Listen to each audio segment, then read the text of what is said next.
بسم اللہ الرحمن الرحیم۔ یہ چل رہا ہے باب خیار رؤیہ اور مکتبہ رحمانیہ کا صفحہ نمبر 38 اور مکتبہ بشرا کا صفحہ نمبر 56 ومن باع ما لم یرہ فلا خیار لہ۔ پیچھے ہم نے پڑھا تھا کہ ایک آدمی نے کوئی چیز خریدی ہے، من اشتری شیئا، ایک آدمی نے چیز خریدی دیکھی نہیں تھی تو اس کو خیار رویت ہے۔ اب یہ کہ ایک آدمی نے چیز بیچی ایسی جس کو اس نے خود بھی نہیں دیکھا، اپنی بیچی ہوئی چیز کو، تو اس کو خیار رویت نہیں ہے۔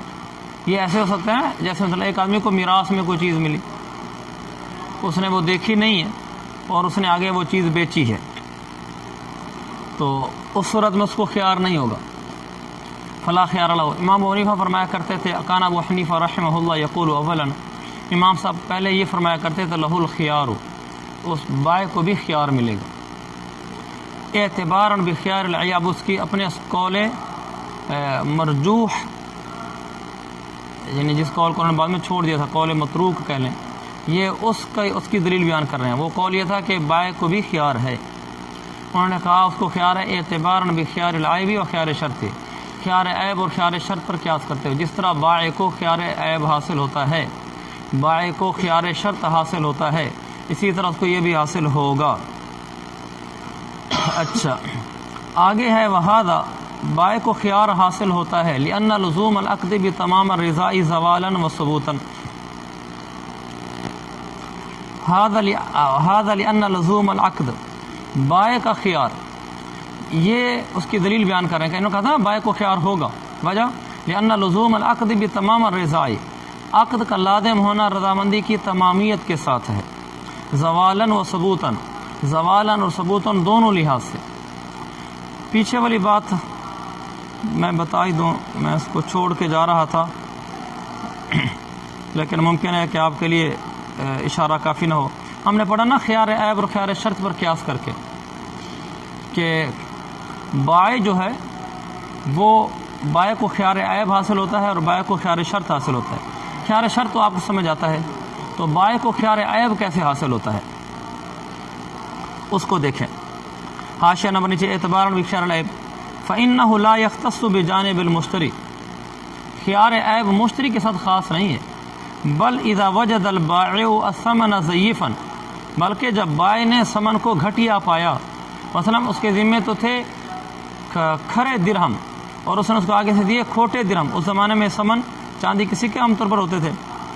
فہو بالخیار، لہذا اس کو بھی بائع کو بھی اختیار ہوگا عیب کی وجہ سے، اس لیے کہ جیسے مشتری کو مبیع عیب دار ملے اس کو اختیار ہوتا ہے کہ مبیع لے چاہے نہ لے، سودا قائم رکھے یا سودا ختم کرے، اسی طرح بائع کو بھی جب ثمن عیب دار ملے، یعنی کھرے کے بجائے ضعیف کھوٹے سکے ملیں، تو اس کو بھی اختیار ہے، انشاء جوزا و انشاء رد، اگر چاہے تو وہ بائع کو جائز قرار دے دے اور چاہے تو بائع کو ان کو،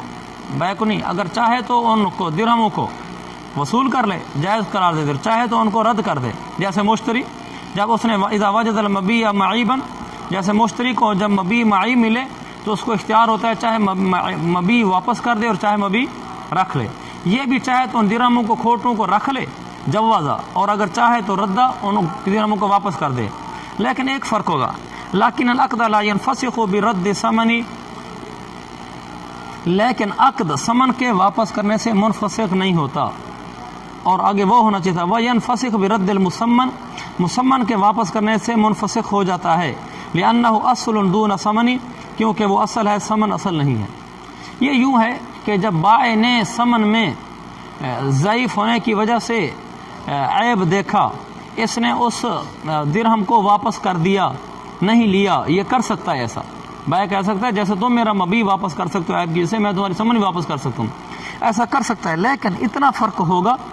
کہ بائع کے ثمن کو واپس کر دینے سے عقد فسخ نہیں ہوگا، کیونکہ زیادہ زیادہ یہ ہوگا کہ اس کے میں کھوٹے درہم نہیں تھے، کھرے درہم تھے، وہ کھرے لے کر آئے، لیکن اگر مشتری مبیع کو معیب ہونے کی وجہ سے واپس کر دیتا ہے تو عقد ہی فسخ ہو جاتا ہے۔ سمجھ گے اس فرق کو؟ یہ فرق تو ہوگا، لیکن اس فرق کے علاوہ یہ بات میں دونوں ایک جیسے ہیں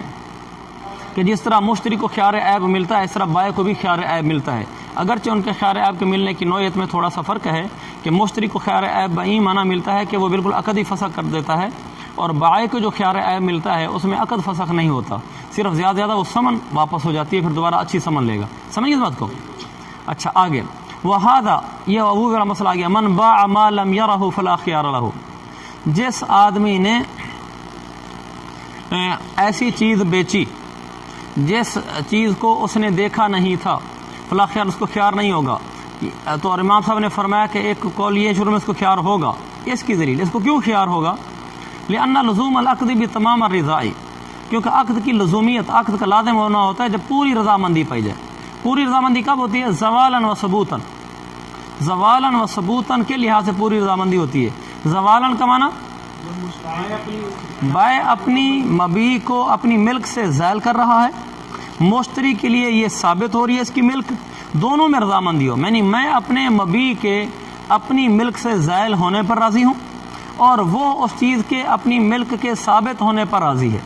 جب زوالاً و ثبوتاً دونوں طرف سے رضامندی ہوتی ہے پھر پوری رضامندی ہوتی ہے اور پھر عقد لازم ہوتا ہے۔ اگر ان میں سے ایک راضی ہے اور ایک نہیں ہے تو عقد نہیں ہوگا۔ ولا يتحقق ذلك الا بالاوصاف بالعلم باوصاف المبيع، اور یہ تمام رضامندی یہ اس وقت حاصل ہوگی جب آدمی کو مبیع کے اوصاف کا علم ہو۔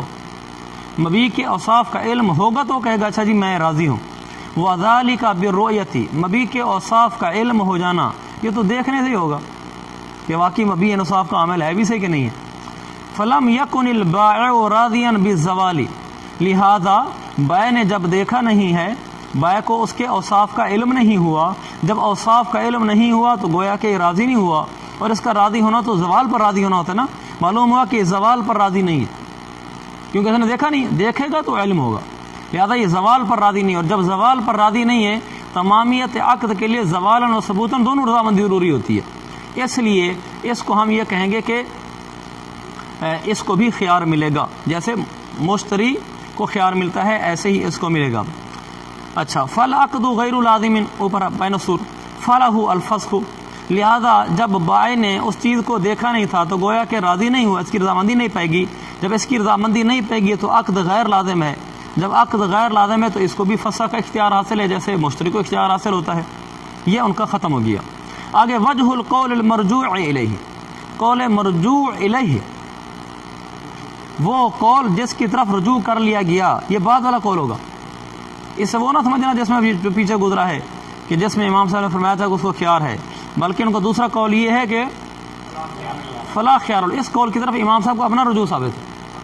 ہاں، وجہ الحق متن والا قول یہ قول مرجوع الیہ ہے، اور قول مرجوع الیہ ہے کہ بائع کو خیار نہیں ہوتا۔ انہ وجہ القول مرجوع الیہ انہ معلق بالشراء، وہ فرماتے ہیں خیار رویت کا تعلق تو شراء کے ساتھ ہے، خیار رویت کا تعلق بیع کے ساتھ نہیں، خیار رویت معلق ہے شراء کے ساتھ، لما روینا من الحدیث، ہم نے حدیث پیچھے بیان کی، دماغ خار لفظ نا، فلہ الخیار اذا رآہ، حدیث کا تعلق تو رویت کا، حدیث کا خیار رویت، حدیث میں خیار رویت کا تعلق شراء کے ساتھ ہے نا، من اشترى شیئا ما لم، یا حدیث کے الفاظ من اشترى شیئا لم یرہ فلہ الخیار اذا رآہ، من اشترى شراء کے ساتھ ہے، جب اس کو دیکھے تو اس کو خیار ہے، اس میں بیع کا تعلق نہیں ہے، اس لیے ماس فرماتے ہیں انہ معلق بالشراء، خیار رویت کا تعلق شراء کے ساتھ ہے، لما روینا من الحدیث، جو حدیث ہم نے بیان کی، فلا یثبت دونہ، دونہ کا معنی علاوہ، اور ہو کا مرجع شراء، لہذا یہ خیار رویت شراء کے علاوہ میں ثابت نہیں ہوگا۔ ورویہ، اور یہ نیچے لکھا ہوا ہے تائید للقول المرجوع الیہ، امام صاحب کا جو قول مرجوع الیہ ہے اس کی تائید کے لیے انہوں نے یہ ایک روایت بیان کی ہے۔ او بھائی نام نہیں لیتا، سو رہا ہے، نام لے دوں۔ ورویہ ان عثمان بن عفان باع ارضا بالبصرة من طلحة بن عبید اللہ، روایت کیا گیا ہے کہ حضرت عثمان بن عفان رضی اللہ عنہ نے مدینہ منورہ میں مدینہ منورہ میں رہ کر زمین بیچی، بصرہ میں، ارضاً فی المدینتی، باع فی المدینتی ارضاً بالبصرتی، یہ خود مدینہ میں ہے اور جو زمین بیچ رہے ہیں وہ زمین بصرہ میں ہے، تو گویا کہ انہوں نے تو زمین نہیں دیکھی نا، بظاہر میراث وغیرہ میں یہی ہوگی یا ہدیہ میں کہ جو بھی بار لیے مدینہ بیٹھے ہوئے ہیں اور یہ بصرہ میں پڑی اپنی ایک زمین بیچ رہے ہیں، جس زمین کو بیچنے والے حضرت عثمان نے بھی نہیں دیکھا۔ اچھا، انہوں نے بیچی کس کو؟ من طلحہ بن عبید اللہ، حضرت طلحہ بن عبید اللہ کے بیچی۔ فقیل لطلحہ، حضرت طلحہ سے کہا گیا انک قد غبنت، حضرت طلحہ کون ہے؟ خریدنے والے ہیں، ان کو کہا کہ آپ کو تو اس میں دھوکہ ہو گیا ہے، یا یوں کہنا چاہیے آپ کو اس میں نقصان ہو گیا ہے، غبن کا نقصان، آپ کو اس میں نقصان ہو گیا ہے۔ فقال علی الخیار، انہوں نے کہا مجھے خیار ہے، لانی اشتریت ما لم ارہ، اس لیے کہ میں نے بھی تو وہ چیز خریدی ہے جو میں نے خریدی ہے، میں نے دیکھی نہیں ہے، اگر مجھے نقصان والے سودا ہو گیا ہے تو مجھے خیار ہے، میں دیکھنے کے بعد رد کر دوں گا۔ پر حضرت عثمان سے بھی کہا گیا انک قد غبنت، آپ کا نقصان ہو گیا، یہ چیز زمین، یہ والی زمین بیچ کے آپ نقصان کر بیٹھے، آپ کو نہیں بیچنی چاہیے تھی۔ انہوں نے فرمایا لی الخیار لانی بعت ما لم ارہ، مجھے بھی خیار ہے کیونکہ میں نے بھی وہ چیز بیچی ہے جو میں نے دیکھی نہیں ہے، تو یہ بائیں بن کر اپنا خیار ثابت کر رہے ہیں۔ فحکم بینہم جبیر بن مطعم رضی اللہ عنہ، ان دونوں حضرات نے حضرت جبیر بن مطعم کو اپنے درمیان حکم اور فیصل مقرر کیا کہ ہم دونوں کہتے ہیں ہمیں خیار ہے، تو آپ ہمارے درمیان فیصلہ کریں۔ فقضا بالخیار لطلحہ، حضرت جبیر نے خیار کا فیصلہ طلحہ کے حق میں کیا کہ طلحہ کو خیار ہے۔ طلحہ کون ہے؟ مشتری ہے، بائع ہے؟ مشتری ہے۔ اس سے بھی پتہ چلا کہ مشتری کو خیار ہے اور بائع کو خیار نہیں ہے۔ وکان ذلک بمحضر من الصحابہ، اور یہ صحابہ کی موجودگی میں ہوا سب کچھ ہے، تو جب صحابہ کی موجودگی میں تو اس کو کیا کہتے ہیں؟ گویا کہ اجماع ہو گیا ہی، اجماع سکوتی۔ وکان ذلک بمحضر من الصحابہ، ثم بس مسئلہ ہو گیا، ثم خیار رؤیتی، بس یہ مسئلہ ختم ہو گیا ہے، جس نے بیچا اس کو خیار نہیں ہے۔ تو امام صاحب نے دو دلیلیں دی ہیں، دلیل تو ایک ہی بنتی ہے کہ حدیث کا تعلق شراء کے ساتھ ہے، یہ بیع کے ساتھ نہیں، لہذا بیع میں خیار ثابت نہیں ہوگا۔ دوسرا تائید میں یہ واقعہ پیش کیا۔ ثم خیار رؤیت غیر موقت، پھر خیار رؤیت کا کوئی وقت مقرر نہیں ہے، یعنی خیار رؤیت کتنے دنوں تک، جیسے خیار تعین، خیار شرط 3 دن ہوتا تھا یا کچھ زیادہ اختلاف کے ساتھ، خیار رؤیت کا کوئی وقت مقرر نہیں ہے۔ بل یبقى الی ان یوجد ما یبطلہ، بلکہ خیار رؤیت اس وقت تک باقی رہے گا یہاں تک کہ وہ چیز پائی جائے جو چیز اس خیار رؤیت کو باطل کر دے، اس وقت تک اس کو خیار رؤیت ہے۔ اور کون سی چیز خیار رؤیت کو کون سی چیز باطل کرتی ہے؟ انہوں نے کہا وما یبطل خیار شرط من تعیب او تصرف یبطل خیار رؤیت، جو چیز بھی خیار شرط کو باطل کرتی ہے، یعنی چیز کا عیب دار ہونا اور یا چیز میں تصرف کرنا، اگر چیز وہ خیار شرط کے ساتھ لی تھی اور چیز نے عیب دار ہو گئی، اس کے بعد اس نے عیب دار کر دی، یا اس نے اس میں تصرف کر دیا، گاڑی تھی پینٹ کرنا شروع کر دیا، تو یہ چیز سے یہ خیار شرط کو باطل کر دیتی ہے نا، یبطل خیار رؤیت، یہ خیار رؤیت کو بھی باطل کر دیتی ہے۔ لہذا جو چیز خیار رؤیت کے ساتھ لی اور اس کے پاس آئی اور وہ تعیب اور تصرف اس میں پایا گیا، تو یہاں خیار رؤیت بھی باطل ہو جائے گا، ختم ہو جائے گا۔ ثم ان کان تصرفا لا يمكن رفعه، ثم ان کان ذلك تصرف تصرفا، ان کان کا مرجع وہ پیچھے والا تصرف، ہم نے کہا نا کہ تصرف سے بھی خیار رؤیت ساقط ہو جاتا ہے۔ اب تصرف سے کام لفظ ہے، تصرف کا معنی اس چیز میں کوئی نہ کوئی کام کرنا، اس چیز کو استعمال کرنا، تو انہوں نے کہا اگر تو تصرف ایسا تصرف ہو لا يمكن رفعه، جس کا تصرف اٹھایا نہیں جا سکتا، یعنی تصرف آپ نے کر دیا پھر وہ تصرف ختم نہیں کر سکتے، کل اعطا کی والتدبیر، جیسے آپ نے غلام خریدا، زاہد نے غلام خریدا خیار رؤیت کے تحت، پھر وہ خریدنے کے بعد غلام کو آزاد کر دیا، غلام نے تصرف کیا نا، اب یہ تصرف اٹھانا چاہے اٹھا سکتا ہے؟ نہیں، والتدبیر مدبر بنا دیا، اب اس کو نہیں اٹھا سکتا، وہ مدبر بن گیا۔ اور تصرفان، کیونکہ کچھ تصرف ایسے ہوتے ہیں اٹھائے جا سکتے ہیں، مثلا کتاب تھی اس کو پڑھ لی، بعد میں کتاب بند کر دی، تصرف اٹھا لیا، تو یہ تصرف تو اٹھایا جا سکتا ہے، لیکن کچھ تصرف نہیں اٹھایا جا سکتے، جیسے جس کو مدبر کر دیا تو وہ مدبر ہو گیا۔ اور تصرفاً، او بھائی سو تو نہیں رہا، چلو مجھے غلط فہمی ہوئی، او تصرفاً یوجب حقا لغیر، یا ایسا تصرف کیا جو غیر کے حق کو واجب کر دیتا ہے، کل بیع المطلق، اس نے بیع مطلق کر دی، بیع مطلق اس نے کوئی خیار وغیرہ نہیں رکھا، اگر خیار رکھا ہو تو تصرف کو اٹھایا جا سکتا ہے نا،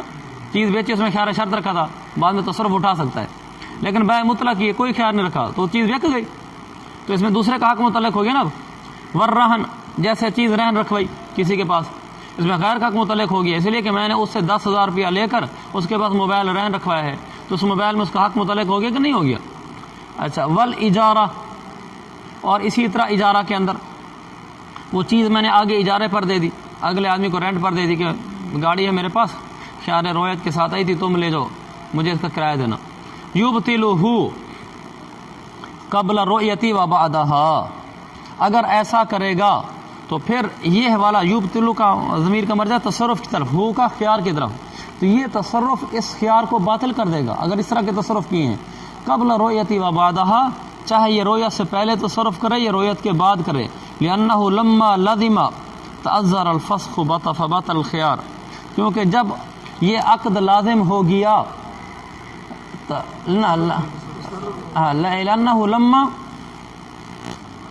لأنہ لما لازم، کیونکہ وہ تصرف جب وہ لازم ہو گیا، تعذر الفسخ، تو اب وہ فسخ کرنا متعذر ہو گیا. بالکل سیدھی سی بات ہے، جب تعیب ہو گیا تھا، اطاق تدبیر ہو گیا تھا، عقد وہ بے فسخ تو نہیں کر سکتا. فبطل الخیار، جب فسخ ہی نہیں کر سکتا تو خیار تو خود بخود باطل ہو گیا. وَإِنْ كَانَ التصرف تصرفا، اگر وہ تصرف ایسا تصرف ہو لا یوجب حقا للغیر، غیر کے حق کو واجب نہیں کرتا، کالبیع بشرط الخیاری،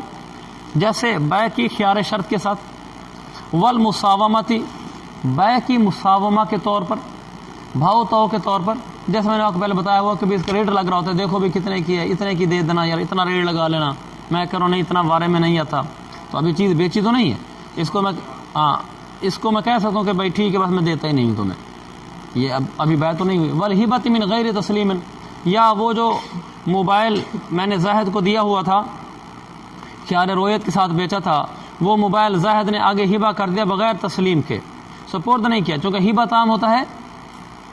ہاں قبضے کے ساتھ، اور قبضہ ہوتا ہے سپورٹ کرنے کے ساتھ. تو جب تک آپ کسی کو ہبہ والی چیز سپورٹ نہیں کریں گے، وہ قبضہ نہیں کرے گا، اس وقت تک ہبہ عام ہی نہیں ہوتا. تو اس نے ہبہ کیا ہے لیکن تسلیم نہیں کیا، تو یہ وہ چیز ہے جس میں غیر کا حق کبھی واجب نہیں ہوا، ثابت نہیں ہوا. لا یبطلہ قبل رؤیتی، ایسی صورت میں یہ تصرف اس خیار کو باطل نہیں کرتا دیکھنے سے پہلے.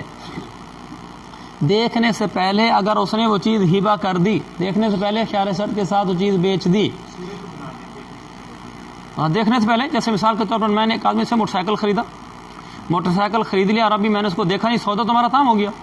میں نے وہیں سے کسی اور کو کہا جی میرا موٹر سائیکل فلانی جگہ کھڑا ہے تو آپ جا کر وہ لے لیں، میں نے آپ کو بیچ دیا ہے.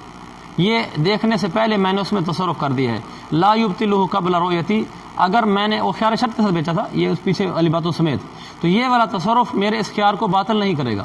اس سے کیا ہوا؟ لأنہ لا یربو علی صریح الرضا، کیونکہ میرا یہ والا تصرف صریح رضامندی سے زیادہ اوپر کی چیز نہیں ہے. یربو کو نا یزید،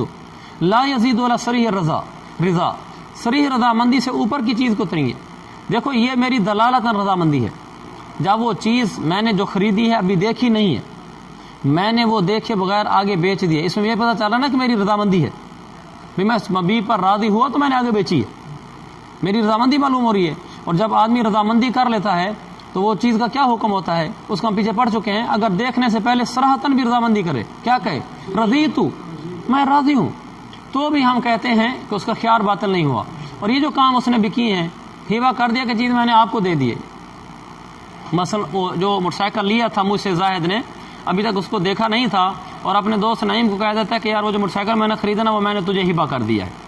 ابھی تک سپورٹ نہیں کیا. تو اس کے زیادہ یہ معلوم ہو رہا نا کہ موٹر سائیکل پہ وہ راضی ہو گیا تبھی تو ہبہ کر رہا ہے، لیکن اس کی رضامندی دلالتاً معلوم ہو رہی، لفظوں سے تو اس نے نہیں کہا میں راضی ہو گیا ہوں، دلالتاً معلوم ہو گیا، راضی ہو گیا تبھی تو آگے بھیج رہا ہے. ہم کہتے ہیں پھر بھی خیار روئے ساکت نہیں ہوگا، باطل نہیں ہوگا، اس لیے کہ یہ تو دلالتاً رضامندی ہے. اگر یہ صراحتاً بھی رضامندی ہو رویا سے پہلے ایک آدمی کہتے ہیں رضی تو میں راضی ہو گیا، پھر بھی ہم کہتے ہیں خیار ساکت نہیں ہوتا. تو دلالتاً رضامندی کا درجہ صریح رضامندی سے زیادہ تو نہیں ہے، دلالتاً کا کم ہوتا ہے نا، صراحتاً کا زیادہ ہوتا ہے. اس لیے اس نے کہا لا یبطلہ قبل رؤیتی، رویا سے پہلے ایسا تصرف کرنا جیسے ہبہ کر دے بغیر تسلیم کے، یہ اس کے خیار کو باطل نہیں کرتا. لأنہ لا یربو علی صریح الرضا، ای لا یزید علی صریح الرضا، صریح رضا رضیت، کیونکہ یہ صریح رضامندی والے قول رضیت سے زیادہ اوپر کی چیز تو نہیں ہے، کیونکہ دلالت رضامندی ہے. جب صریح رضامندی میں اجازت خیار باطل نہیں ہوتا تو دلالت میں بھی باطل نہیں ہوگا. ویبطلہ بعد الرؤیتی، ہاں دیکھنے کے بعد پھر باطل کر دے گا، یعنی چیز دیکھ لی ہے، اب اس کے بعد وہ آگے کسی کو ہبہ کر رہا ہے. لوجود دلالت الرضا، اب تو بالکل رضامندی پائی گئی ہے، دلالت نظر آ رہا ہے کہ اس پر راضی ہے، تصرف کر رہا ہے. ومن نظر الی وجہ صبرتی، یہ پورا صفحہ آسان ہے، یہ انشاءاللہ مجھے امید ہے چند منٹوں میں نکل جائے گا. آپ نے مطالعہ کیا ہوگا، اس میں کوئی ایک چیز بھی ایسی نہیں ہے جو سمجھانے والی ہو، یہ صرف عبارت ترجمہ ہے. تاہم میں اس کو چلا دیتا ہوں، جو بات کوئی ایسی ہوگی تو اس کو بتا بھی دوں گا، لیکن بظاہر ایسی ہے کوئی نہیں. اب تم ذرا غور سے دیکھتے جاؤ. بسم اللہ الرحمن الرحیم. آپ قاری سداس کی طرح شروع کر دیتے ہیں. وہ تلاوت نہیں ہوتی کبھی کبھی کسی مدرسے میں ٹھک ٹھک کے, یعنی ترجمہ کریں گے مطلب کریں گے لیکن دوڑا کر, جہاں نہیں سمجھ آئے گا آپ کو اختیار ہے ہاتھ کھڑا کرنے کا. وَمَن نَظَرَ إِلَى وَجْهِ الصُّبْرَةِ, ایک آدمی نے ایک ڈھیری کے ظاہر کو, واجہ کہو نا ظاہر, ڈھیری کے ظاہر کو دیکھا, او إِلَى ظَاهِرِ الثَّوْبِ, یہ کپڑے تھان تھا, تھان کے ظاہر کو دیکھا, مطویًا, تھان لپٹا ہوا تھا, اس نے اوپر سے ظاہر دیکھا, او إِلَى وَجْهِ الْجَارِيَةِ, یا باندی کے چہرے کو دیکھا, او إِلَى وَجْهِ الدَّابَةِ, یا اس نے جانور کے چہرے کو دیکھا, وَكَفَلِهَا, یا اس جانور کے پچھلے حصے سرین کو دیکھا, پیچھے والے حصے کو دیکھا, یعنی اگلے حصے کو بھی دیکھا اور جانور کے پچھلے حصے کو بھی دیکھا, فلا خیار لہو, بس اب اس کو خیار نہیں ہے. یہاں حضرت شیخ الاسلام نے فقہ الوجوہ صفحہ نمبر 823 جلد 2 میں لکھا ہے, ولا یغب عن البال ان سقوط خیار الرؤیتی لا ينفی خیار الاخرى مثل خیار العیب و خیار فوات البصر وغیرہ. انہوں نے فرمایا کہ ٹھیک ہے اس آدمی کو خیار نہیں ہے, اس سے مراد خیار رویت نہیں ہے. خیار رویت نہ ہونے کا مطلب یہ نہیں کہ خیار وہ بھی نہیں ہے, خیار عیب بھی نہیں ہے. ہاں خیار عیب تو اس کو ہوگا, خیار رویت نہیں ہے, بس جب دیکھ لیا ظاہر کو تو کافی ہے. والاصل فی ھذا, یا خیار رویت کے ساقط ہونے میں اصل بات یعنی ضابطہ دلیل وہ یہ ہے, ان رویت جمیع المبیع غیر مشروط لتعذرہ,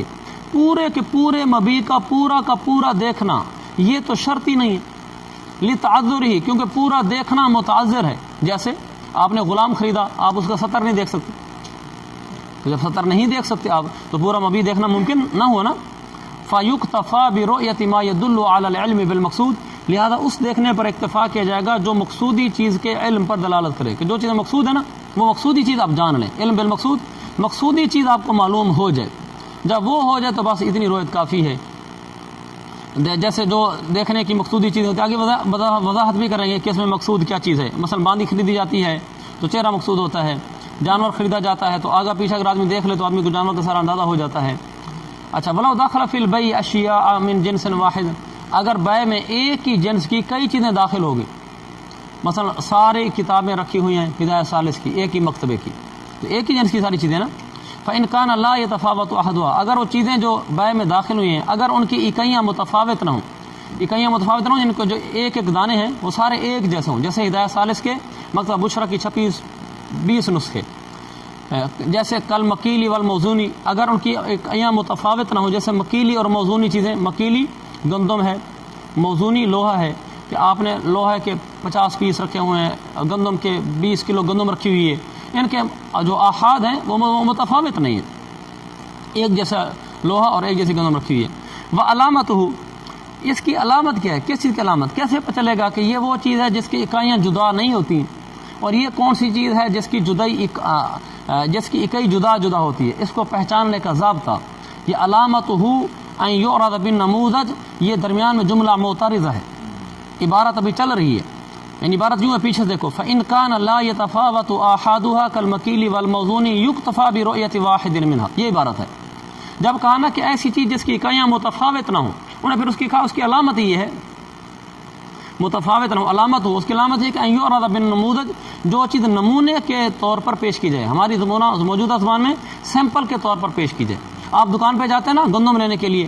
دالیں لینے کے لیے, آپ کو سیمپل کے طور پر ایک مٹھی میں دکھلا دیتا ہے, یہ ہماری گندم ہے, یہ ہماری دالیں ہیں, آپ دیکھ سکتے ہیں. سیمپل میں دکھلانے کا مطلب یہ ہوتا ہے کہ میرے ساری پیچھے دال ایسے ہی ہے. جو چیز بطور سیمپل پیش کی جائے, نمونے کے طور پر پیش کی جائے, اس کا مطلب یہ ہوتا ہے کہ اس کی اکائیاں ایک جیسی ہیں, اور جن کی اکائیاں ایک جیسی نہ ہوں ان کو سیمپل کے طور پر پیش نہیں کرتے. آپ بکریاں خریدنے کے لیے جائیں, وہ ایک بکری آپ کو لا کر کھڑی کر کے نہیں دیتا, دیکھا یہ بکری, یہ ساری بکریاں میری ایسے آپ سمجھ لو, اور مجھے ایک بکری کا 50,000 روپیہ دے دو, وہ کبھی نہیں مانے گا, کہا بابا نہیں, کیونکہ یہ نمونے کی طرح پیش نہیں ہوتا. یہ اس نے علامت بتائی. اچھا, جب ایسی چیزیں ہوں کہ جن کی اکائیاں متفاوت نہ ہوں, یکتفیٰ برؤیۃ واحد منہا, تو پھر ان اشیاء میں سے کسی ایک چیز کو بھی دیکھ لو تو کافی ہے. الا اذا کان الباقی اردع مما رأى, مگر یہ کہ باقی چیزیں گھٹیا ہو اس میں سے جو آپ نے دیکھی, فحینئذ یکون له الخیار, پھر خیار ہوگا. لیکن باقی بھی چیزیں بالکل ایسی تھی جیسے اس نے آپ کو دکھلائی ہیں, پھر خیار نہیں ہوگا. وَإِنْ كَانَ يَتَفَاوَتُ أَحَادُهَا, اگر اس کی اکائیاں متفاوت ہوں, جیسے کپڑے اور جانور. کپڑے اس زمانے کے, ہمارے زمانے کے نہیں, ہمارے زمانے کو مثلا گول احمد کا لٹھا رکھا ہے اس نے پورا تھان, تو اس نے اگر آپ کو تھوڑا سا بھی کھول کے دکھلا دے تو سارا کپڑا ایک جیسا ہوگا پیچھے. تو اس زمانے میں نے بتایا تھا وہ کھڈی ایک مشین ہوتی ہے، اسے بناتے تھے، چونکہ انسان ہاتھوں سے بنا رہے ہوتے تھے، وہ کہیں کپڑا موٹا بن جاتا تھا، دھاگا زیادہ لگ جاتا تھا اور روئی زیادہ لگ جاتی تھی، کہیں کپڑا بالکل پتلا بن جاتا تھا، یعنی وہ چھن جاتا تھا وہاں سے، تو وہ ایک جگہ دیکھنے سے سارا کپڑا نہیں دیکھنا ہوتا تھا، اس کو اب نہیں کہہ سکتے تھے کہ سارا کپڑا پیچھے ایک جیسا ہے۔ ہمارے زمانے میں تو کمپیوٹرائز مشینوں پر بنتا ہے، بالکل ایک جیسا ہوتا ہے، لہٰذا اس زمانے کی بات ہے۔ کپڑا ہے جیسے وہ ہر کپڑا الگ الگ ہوتا ہے، مثلا اس نے 100 کپڑے کے ٹکڑے رکھے ہوئے، ایک ٹکڑا دکھلایا، باقی 99 اسی جیسے یہ ضروری نہیں ہے۔ ہاں یہاں اگر 100 میٹر کپڑا ہے 1 میٹر کاٹ کے آپ کو دکھلا دے، باقی 99 میٹر بالکل اسی طرح ہوں گے، وہاں ایسے نہیں ہوتا تھا، تو اس لیے اس نے سیاب کی مثال دی ہے۔ ودوابی اور جانور، جیسے میں نے بکریوں کی مثال دی، ایک بکری دکھلا دی بڑی اچھی سے آپ کے سامنے کا، دیکھو یہ 50,000 کی، باقی ساری میری ایسے، ہر بکری 50,000 کی ہے، تو لا بد من رؤیت کل واحد منها، تو پھر ان میں سے ہر ایک کا دیکھنا ضروری ہے، ہر بکری دیکھے گا، ہر کپڑا دیکھے گا۔ والجوز والبیض من هذا القبیل فيما ذكره الكرخی، اخروٹ اور انڈے وہ بھی اسی قبیل میں سے ہے کہ جس کی اکائیوں میں فرق ہوتا ہے، کیونکہ اخروٹ چھوٹے بڑے ہوتے ہیں، انڈے چھوٹے بڑے ہوتے ہیں، لیکن امام فیما ذکر الکرخی، امام کرخی کے ذکر کے مطابق، وکان ینبغی، صاحب ہدایہ کہتے ہیں ویسے مناسب یہ ہے، ان یکون الجوز والبیض مثل الحنطۃ والشعیر، کہ جوز اور بیض کو گندم اور جو کی طرح کرنا چاہیے، یعنی جن کی اکائیاں ایک جیسی ہوتی ہیں۔ کیوں؟ لکونھا متقاربتاً، اس لیے کہ ٹھیک ہے انڈا چھوٹا بڑا ہوتا ہے، اخروٹ بھی چھوٹا بڑا ہوتا ہے، لیکن یہ عددیہ متقارب ہے، اس طرح آپ نے پڑھی ہوگی عددیہ متقارب، کہ وہ چیزیں جو عدداً گنی جاتی ہیں لیکن وہ بالکل قریب قریب ہوتی ہیں، تو ان کو ایک ہی اکائی میں ڈالنا چاہیے، یعنی یوں سمجھنا چاہیے کہ یہ بھی مثلا آپ نے انڈے اگر خریدا ہے 2 کریٹ ہے، آپ نے اس میں 1 کریٹ دیکھ لیے تو باقی کریٹیں اسی کے مطابق جائیں گے، ہر انڈا دیکھنا ضروری نہیں ہے، اگرچہ تھوڑا بہت اس میں چاند سطر کا فرق ہوتا ہے، کوئی چھوٹا بڑا بھی ہو جاتا ہے، اور یہی قول زیادہ بہتر لگتا ہے۔ اذا ثبت ھذا، جب یہ اصول ضابطہ قاعدہ ثابت ہو گیا، کون سا جو بھی ہم نے پڑھا ہے کہ ایک بات ہم نے یہ پڑھی ہے کہ سارا مبی دیکھنا ضروری نہیں ہوتا، مقصودی چیز دیکھنا ضروری ہوتا ہے، دوسرا یہ ہم نے پڑھا ہے کہ اگر اکائیاں متفاوت ہوں تو پھر تو ہر چیز کو دیکھنا پڑے گا، اکائیاں متفاوت نہ ہوں تو پھر ایک چیز دیکھنا کافی ہے۔ یہ جب ہمیں آپ کو یہ بات معلوم ہو گیا، اب ہم کہتے ہیں النظر الی وجہ الصبرۃ کافی،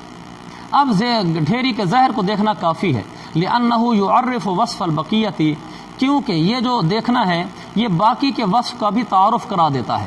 باقی کا وصف بھی پہچان کروا دیتا ہے کہ باقی کیسی ہوگی، لأنہ مقیل یعرض بالنموذج، کیونکہ یہ مکیلی چیز ہے جو نمونے کے ساتھ پیش کی جاتی ہے۔ وقضا النظر الی ظاہر ثوب مطوی، اسی طرح کپڑے کے ظاہر کو دیکھنا جو کپڑا لپٹا ہو، مما یعلم البقیۃ، اس میں سے جو بقیہ کو بتا دے، یعنی ہاں آپ نے کپڑے کو اس طریقے سے دیکھا، کپڑا ایک لپٹا ہوا ہے، آپ نے اس کپڑے کو اس طریقے سے دیکھا جس سے آپ کو باقی کپڑا بھی معلوم ہو گیا، آپ نے اس طریقے سے دیکھ لیا، تو پھر اتنا ہی کافی ہوگا۔ الا اذا کان فی طیہ ما یکون مقصودا، مگر یہ کہ اس لپیٹ کے اندر، یعنی کپڑا لپٹا ہو نا، اندر ہی لپیٹ کے اندر کوئی ایسی چیز ہو جو مقصودی ہو، کا موضع العلم والوجہ، جیسے نقش و نگار کی جگہ، نہیں بس والوجہ نہیں، کا موضع العلمی، جیسے نقش و نگار کی جگہ، مثلا کپڑا لپٹا ہوا ہے، جو آپ نے اوپر ظاہر کا دیکھا ہے وہ تو ٹھیک ہے دیکھ لیا، لیکن یہ کپڑا پرنٹڈ ہے اور اس کے اندر کی نقش و نگار کیا ہوا ہے، تو پھر تو اس جگہ کو بھی دیکھنا ضروری ہوگا۔ والوجہ والمقصود فی الآدمی، اور آدمی میں کیا مقصود ہوتا ہے، تو چہرہ دیکھنا مقصود ہوتا ہے، اوپر لکھا ولہذا یتفاوت قیمت بتفاوت الوجہ، اسی لیے چہرے کے بدلنے سے قیمتیں بدلتی ہیں، آج بھی بدلتی ہیں، ایسا ہے کہ ریکارڈنگ ہو رہی ہے تو آج بھی چہرے کے بدلنے سے قیمتیں بدلتی ہیں نا، حق مہار بدلتے ہیں، تو اس زمانے میں بھی ایسے ہوتا تھا، چہروں کے بدلنے سے قیمتیں بدلتی تھی، اس کا مطلب چہرہ مقصود ہے نا۔ اچھا اب دیکھیں آگے، اب تھوڑی سی بشاشت ہے آپ لوگوں میں، ایسے گجے بیٹھے تھے۔ وَهُوَ وَالْكَفَلُ فِي الدَّوَابِ، اور جانوروں میں ہوا چہرہ اور کفل اور اس کے پیچھے والا حصہ، یہ دونوں مقصود ہوتے ہیں، جو ہوتے بیوپاری ہوتے ہیں وہ آگے پیچھے سے جانور کو دیکھ کر تسلی کر لیتے ہیں کہ جانور کتنا گوشت نکلے گا، کیسا ہے، ان سمجھ جاتے ہیں اس کو۔ فَيُعْتَبَرُ رُؤْيَةُ الْمَقْصُودِ، لہذا مقصود کا دیکھنا معتبر ہوگا۔ اوپر لکھا یہ تھا کہ اگر کسی نے پورے جسم کے سارے اعضاء دیکھ لیے، چہرہ نہیں دیکھا، تو ابھی اس کو خیار باقی ہوگا، کیونکہ مقصودی چیز تو دیکھی نہیں۔ وَلَا يُعْتَبَرُ رُؤْيَةُ غَيْرِهِ، اور غیر مقصود کا دیکھنا بھی معتبر نہیں ہے، مثلا اگر اس نے مقصود نہیں دیکھا اور اس کے ہاتھ اور پاؤں دیکھ لیے ہیں تو بھی اس کو خیار باقی ہوگا۔ وَشَرَطَ بَعْضُهُمْ رُؤْيَةَ الْقَوَائِمِ، بعضوں نے جانوروں میں یہ بھی کہا ہے کہ جانور کے آگے چوپائے میں یعنی اس کی ٹانگیں دیکھنا بھی معتبر ہے، ٹانگیں قوائم اس کی ٹانگیں، وہ کہتے ہیں یہ بھی جانوروں میں مقصود ہوتا ہے، یعنی ان کے نزدیک مقصود کا دائرہ تھوڑا وسیع ہو گیا ہے کہ جانور میں مقصود چہرہ، پیچھا اور ٹانگیں، بعضوں نے یہ کہا ہے۔ لیکن والاول هو المروی عن ابی یوسف، اور جو پہلا قول ہے نا، پہلا قول کیا ہے؟ وجہ اور کفل، یہ امام ابو یوسف سے مروی ہے، گویا کہ بظاہر اس طرف اشارہ کریں کہ یہی معتبر ہوگا، تاہم مفتبی قول معلوم نہیں۔ وفی شاۃ اللحم، مفتبی قول دیکھنا تو اس کو دیکھ لیا کرو، القول راجح ہے نا مولانا غلام قادر نعمانی صاحب کی، اس کو دیکھ لیا کریں۔ کہاں لکھا ہے؟ اچھا آپ کے چھاپ لکھا ہوا صحیح ہو، ماشاء مفتی اللہ صلی ہوا صحیح ہو، اس لیے میں کہہ رہا تھا دل یہی مان رہا تھا، اس طرف اشارہ کرنے سے پتہ چلتا ہے کہ یہی صحیح ہے۔ چلیں القول راجح، اب مفتی غلام قادر نعمانی صاحب کی اچھی کتاب ہے، لیکن وہ طلباء کی لکھی ہوئی ہے، ان کی اپنی نہیں ہے، تخصص کے جو طلباء ہیں نا انہوں نے ان کے ذمہ لگا دی، چونکہ میں نے اس کو بہت زیادہ استعمال کیا ہے، شاید مبالغہ نہ ہو، جتنا القول و راجح کو دقت نظر سے میں نے دیکھا ہے کسی نے بھی نہیں دیکھا ہوگا۔ اس کی وجہ ہے نا، وجہ یہ کہ میں جب قدوری پر کام کر رہا تھا، القول و ثواب لکھ رہا تھا، تو اس وقت بعض مسئلے ایسے ہوتے ہیں جو ہدایہ میں بھی ہوتے ہیں، قدوری میں بھی ہوتے ہیں۔ میرا کام قدوری پر تھا، وہی مسئلہ ہدایہ میں بھی ہوتا ہے، تو میں ان کے القول و راجح کھول کے دیکھتا تھا کہ انہوں نے فتویٰ کس پر لکھا ہے، پھر وہ فتویٰ لکھتے تھے کسی قول پر، نیچے وہ پھر حوالہ دیتے نا، عالمگیری صفحہ نمبر فلاں، جلد نمبر فلاں، پھر میں وہ صفحے نمبر کھولتا تھا، جس کتاب کا دیکھتے تھے وہ اصل جگہ ڈھونڈتا تھا، پھر دیکھتا تھا وہاں کیسے لکھا ہوا ہے، یہاں کیسے لکھا ہوا ہے، کیونکہ میں نے اپنی کتاب میں حوالہ دینا ہوتا تھا، اس لیے میں کہہ رہا تھا شاید اس طرح کسی نے کتاب کو نہ پڑھا ہو، تو میں اس نتیجے پر پہنچا ہوں۔ بعض جگہ انہوں نے بہت اچھا لکھا ہوا ہے، بڑی اچھی تحقیق ہے، بڑے اچھے مفتبی قول ہیں، اور بعض جگہ بڑا ایسے گزارا کام ہے، وہ کیا کہتے ہیں، کام ٹپاؤ، کام ٹپاؤ والا کام کیا ہوا ہے۔ اس کی وجہ یہ ہے کہ شروع میں لکھا ہوا کہ انہوں نے تخصص کے طلباء میں تقسیم کر دیا، یہ باب تم مفتبی قول لکھ لو، یہ تم لکھ لو، ہر لڑکے کا ذوق الگ ہوتا ہے، بعض صاحب ذوق تھے انہوں نے بڑا کھل کے لکھا، چلو تصنیف کا موقع مل گیا، بعضوں نے کہا ہوگا کہ یار اب ذمہ لگ تو گیا، یہ کرنا تو پڑے گا، تو انہوں نے پھر یہاں تک بھی کارنامے گل کھلائے کہ مفتبی قول وہ نہیں تھا، دوسرا لکھ دیا اور ایسی جگہ میں نے پوائنٹ آؤٹ کی ہوئی ہیں، میرے پاس لکھی ہوئی ہیں کہ القول راجح کے صفحہ نمبر فلاں، جلد نمبر فلاں، 2 جلدیں ہیں، اور اس کا فلاں مسئلہ، اس میں قول راجح یہ نہیں ہے، قول راجح دوسرا ہے۔ ایسی جگہ اگرچہ کم ہے لیکن ہے صحیح، مجموعی طور پر وہ معتبر کتاب ہے۔ چلیں آپ کو خود بھی پتہ چل جائے گا جب آپ اس کتاب کو پڑھیں گے، بعض جگہ تو ایسے چل رہا ہوتا ہے جیسے واہ کیا تصنیف ہے، کہیں پتہ چل رہا تھا کہ یار یہ کیا گئے ہیں، وہ لڑکے وہاں بدل گئے ہوتے ہیں۔ اچھا وفی شاۃ اللحم، اور گوشت والی بکری میں، شاۃ اللحم گوشت والی بکری میں ٹٹولنا بھی ضروری ہے، صرف چہرہ دیکھنا ضروری کافی نہیں ہے، گوشت والی بکری میں لا بد من الجس، ٹٹولنا ضروری ہے، لأن المقصود وهو اللحم یعرف بھی، کیونکہ مقصود جو کہ گوشت ہے وہ تو ٹٹولنے سے پتہ چلے گا نا۔ وفی شاۃ القنیۃ، پالتو بکری میں لا بد من رؤیت الضرع، تھن کا دیکھنا ضروری ہے، سمجھ آ گیا ہوگا۔ وفیما، کیونکہ پالتو بکری کا دودھ پیتے ہیں، وفیما یطعم لا بد من ذوق، اور وہ چیزیں جو کھائی جاتی ہیں ان میں چکھنا ضروری ہے، لأن ذلك هو المعرف للمقصود، کیونکہ چکھنا ہی مقصود کا تعارف کرانے والا ہے۔ وَإِنْ رَأَى صَحْنَ الدَّارِ فَلَا خِيَارَ لَهُ وَإِنْ لَمْ يُشَاهِدْ بُيُوتَهَا، یہ ان وصلیہ ہے، اگر کسی آدمی نے گھر کا صحن دیکھا، یعنی گھر کے اندر داخل ہوا، صحن دیکھا، سامنے کمرے بھی نظر آ رہے ہیں، یہ کمرے ہیں اور یہ کھڑا صحن میں کمرے کے اندر داخل نہیں ہوا، تو اس کو اب اختیار روایت نہیں ملے گا۔ وَإِنْ لَمْ يُشَاهِدْ بُيُوتَهَا، اگرچہ اس نے اس کے کمرے نہیں دیکھے، یہ مسئلہ اس زمانے کا تھا، ہمارے زمانے کا نہیں ہے۔ اس میں مجھے ایک بڑی اچھی بات ملی درس ہدایہ میں، چونکہ بفضل تعالیٰ میں نے آپ کو عرض کیا تھا کہ ہدایہ ثالث کا جب میں نے مطالعے کیے، پھر میں نے اس پر لکھے، تو چونکہ جتنی متداول شرحیں تھیں ساری میں نے پڑھی، مبالغہ اللہ تعالیٰ نہ کرے، ویسے میرے خیال میں سچا ہوں گا، تو اس میں مجھے کوئی ایک بار مل گئی تھی درس ہدایہ، وہ ایک ہی جلد ہے، مفتی ولی حسن نام ہے ٹونکی رحمۃ اللہ علیہ، جو بنوری ٹاؤن کے رئیس دارالفتہ رہے، تو ان کی مجھے مل گئی درس الہدایہ، وہ ایک ہی جلد میں، کچھ ہے پوری نہیں، مطلب تھوڑی سی ابواب ہے، ان کی تقریریں ہیں، اس میں مجھے بہت بڑی اچھی باتیں ملی جو کسی شرح میں بھی نہیں ملی، تو وہ بھی میں نے یہاں ایڈ کی ہوئی ہیں۔ فقہ الوجوہ میں کوئی ملی وہ لکھی ہوئی ہیں، کوئی اردو فتاوی میں کوئی چیز ملی وہ لکھ دی میں نے، یہاں قاموس الفقہ میں مجھے کوئی چیز ملی وہ لکھ دی میں نے، فتاوی کی کتابوں میں کوئی چیز ملی شامی عالمگیری میں وہ لکھ دی، تاکہ ایک دفعہ اچھے طریقے سے تیار ہو جائے ثالث۔ اسی لیے اللہ کے فضل سے مجھے ذرا پڑھانے میں اس کے آسانی بھی رہتی ہے، اور مجھے انشراح صدر بھی ہوتا ہے سبق پڑھاتے ہوئے، یعنی ایسا نہیں ہوتا الحمدللہ عموماً کہ میں سبق کو گزارا ٹپو کرنے کی کوشش کر رہا ہوں کہ اللہ جلدی سے یہاں سے نکل جاؤں۔ درس الہدایہ مولانا ولی حسن ٹونکی رحمۃ اللہ علیہ کی ہے، درس الہدایہ مفتی ولی حسن ٹونکی، جی ہاں مفتی ولی حسن ٹونکی رحمۃ اللہ علیہ ہے۔ اچھا چلیں، اس میں انہوں نے یہ بات لکھی ہے جو میں نے یہاں لکھ لی تھی۔ انہوں نے کہا یہ مسئلہ بغداد کے عرف پر مبنی تھا، بغداد کے عرف پر، کیونکہ بغداد میں خلیفہ ابو جعفر منصور نے، یہ عباسی دوسرا خلیفہ ہے، خلیفہ ابو جعفر منصور نے تقریباً ایک ہی قسم کے مکان تعمیر کروا کر لوگوں میں فروخت کیے تھے، سارے گھر ایک جیسے تھے۔ تو جب آدمی صحن میں داخل ہوتا تھا، اب صحن میں داخل ہونے سامنے جو کمرے بنے کھڑے وہ نظر آ گئے، تو یہ بالکل ایسے جیسے بغداد میں باقی گھر، یہ بھی ایسے ہی اندر سے۔ تو لہٰذا اندر جا کر کیا دیکھو گے، ہم تو اندر جا کر دیکھتے ہیں نا اس سے کمرے میں کیا اندر کس طریقے سے بنایا ہوا ہے، وہ سارے ایک جیسے بنے ہوئے تھے۔ اس لیے انہوں نے کہا کہ اگر اس نے گھر کا صحن دیکھ لیا، سامنے کمرے نظر آ رہے ہیں، اندر جا کر کمرے نہیں بھی دیکھے تو اس کا خیال ختم ہو گیا ہے۔ وَكَذَلِكَ إِذَا رَأَى خَارِجَ الدَّارِ، اسی طرح جب اس نے گھر کے باہر سے دیکھا، اور رَأَى أَشْجَارَ الْبُسْتَانِ مِنْ خَارِجٍ، یا اس نے باہر سے باغ کے درخت دیکھے، تو بھی بس جب دیکھ لیے باہر سے اس کا خیال ختم ہو گیا ہے۔ امام ظفر فرماتے ہیں لا بد من دخول داخل البیوت، گھروں کے اندر داخل ہونا ضروری ہے۔ والاصح، صحیح بات یہ کہ ان جواب الکتاب علی وفاق عادت فی الابنیتی، جواب کا معنی یہاں حکم، صحیح بات یہ کہ کتاب کا حکم، کتاب سے مراد القدوری ہے۔ میں نے پہلے بتایا تھا فقہ حنفی میں جب مطلق الکتاب بولا جائے تو اس سے مراد قدوری ہوتا ہے، کوئی خاص کرینہ ہو تو علیحدہ بات ہے، ورنہ قدوری ہوتی ہے۔ اسی وجہ سے میں نے اپنی کتاب کا نام رکھا تھا القول الصواب فی مسائل الکتاب، قدوری کے مثال میں مسائل میں صحیح قول یعنی مستبی قول۔ انا جواب الکتاب علی وفاق عادتہم، ان کی عادتوں کے مطابق ہے کتاب کا حکم، کتاب کا حکم ہے نا کہ اس کو خیار نہیں ہے اگر کمرے نہ بھی دیکھے، یہ ان کی عرف کے وفاق عادتہم ان کو عرف کے مطابق ہے، فی الابنیتی تعمیر کے اندر جو ان کا عرف تھا اس کے مطابق ہے۔ فإن دورہم لم تکن متفاوتۃ یومئذ،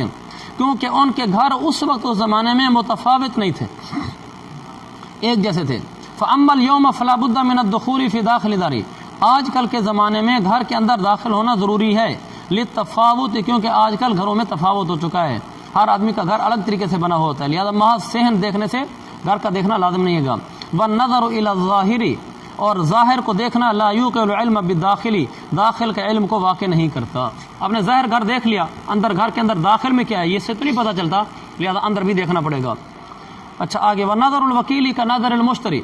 وکیل کا دیکھنا ایسے ہے جیسے مشتری کا دیکھنا، حتی لا یردہ الا من عیب، ولا یکون نظر الرسول کا نظر المشتری، وہذا عند ابی حنیفہ رحمہ اللہ،